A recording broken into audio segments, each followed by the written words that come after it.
already know that you have DNA inside almost all your cells, instructions that tell them how to function. But did you know that you lose around 500 million skin cells every day, each carrying this DNA? And you're not alone. The world is full of animals and plants that are constantly leaving behind little bits of DNA from their skin, mucus, saliva, eggs, pollen, and even poop. Ew! Gross! Why would I ever want to know about this?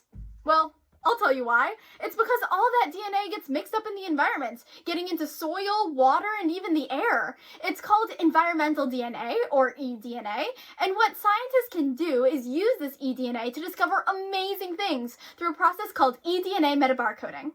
I'm going to give you the main idea right now, but it's a truly amazing topic, and if you're interested, head over to the description to learn more.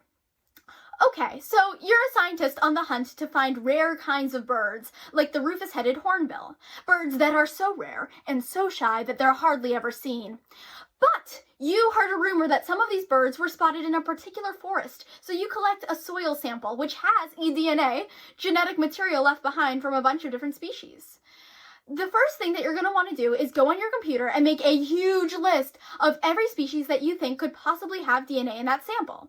Then you pick parts of each species' DNA that are unique to that animal or plant. This is their identifier, their barcode. Next, you step away from your computer into your soil sample. So first is DNA extraction. Say that the DNA you're interested in is inside cells in your sample. So extraction is essentially finding the cells, cracking them open, and extracting their DNA. So now you have tiny bits of DNA, but it's not enough to analyze. So you put each into a polymerase chain reaction, or PCR machine, which creates billions of copies of that DNA. But you're going to want to see the actual DNA sequence. With special lab procedures like Sanger sequencing and next-generation sequencing, you can read the code of the DNA, sort of like a barcode. And now, like a detective, you can match this DNA barcode from your sample to each animal's barcode from before. And voila! You now know some of the birds that were in that forest. Hey, what's that? You found DNA matching the rufous-headed hornbill.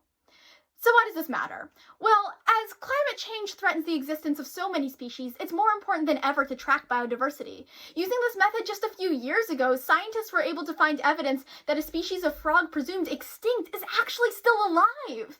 But it doesn't even end there. eDNA has some amazing implications in the field of infectious diseases, and it's actually been used to monitor the spread of the COVID-19 pandemic, a truly incredible example of scientific applications across disciplines. I invite you to wonder with me, what other applications are there? How will we continue to monitor and improve our world's biodiversity, preserving the beauty of Earth for generations to come? I look forward to seeing your discoveries.